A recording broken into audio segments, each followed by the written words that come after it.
Strategi Pembelajaran Berdiferensiasi oleh Veronica Lydia Prasetya.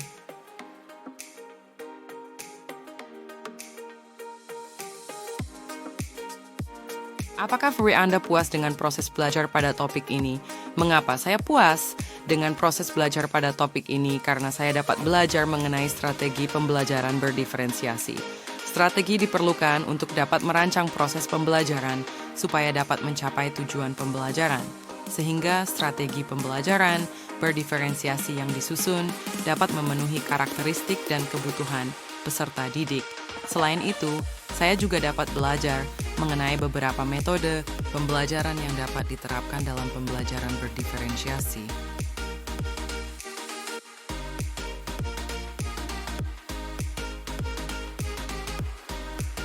Ide apa yang Anda dapatkan setelah belajar pada topik ini? Ide yang saya dapatkan setelah belajar topik ini, yaitu saya memperoleh pengetahuan baru mengenai strategi pembelajaran berdiferensiasi.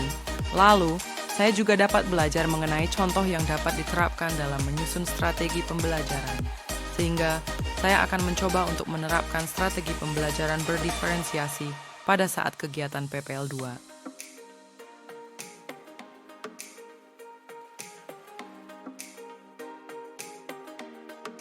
Bagaimana caranya supaya Anda dapat merealisasikannya?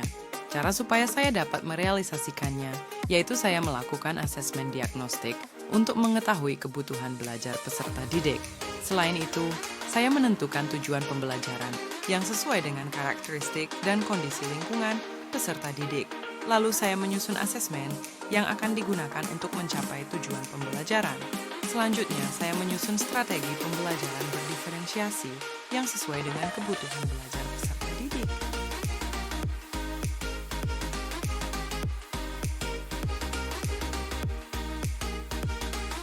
Apa yang melatar belakanginya? Peserta didik memerlukan strategi pembelajaran yang dapat mendukungnya untuk dapat mencapai tujuan pembelajaran.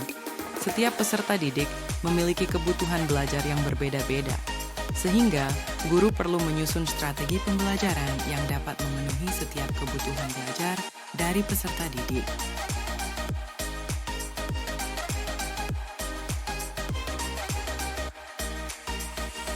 Apa tujuannya dari kegiatan tersebut? Tujuan dari penerapan strategi pembelajaran berdiferensiasi, yaitu supaya peserta didik dapat mencapai tujuan pembelajaran yang sesuai dengan kebutuhan belajarnya masing-masing, sehingga peserta didik dapat mencapai tujuan pembelajaran dengan lebih efektif.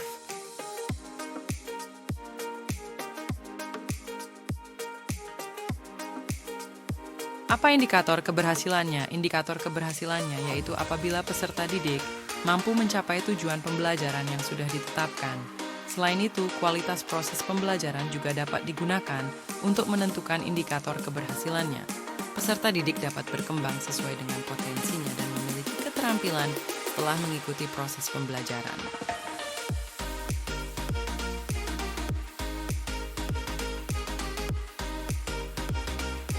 Bagaimana langkahnya? Langkah untuk menentukan indikator keberhasilannya, yaitu dengan memberikan asesmen formatif. Hasil dari asesmen formatif dapat digunakan untuk meningkatkan proses pembelajaran, supaya peserta didik dapat memahami proses pembelajaran. Lalu keterampilan yang dimiliki, peserta didik dapat diamati selama proses pembelajaran. Selanjutnya, asesmen sumatif dapat digunakan untuk mengukur ketercapaian tujuan pembelajaran.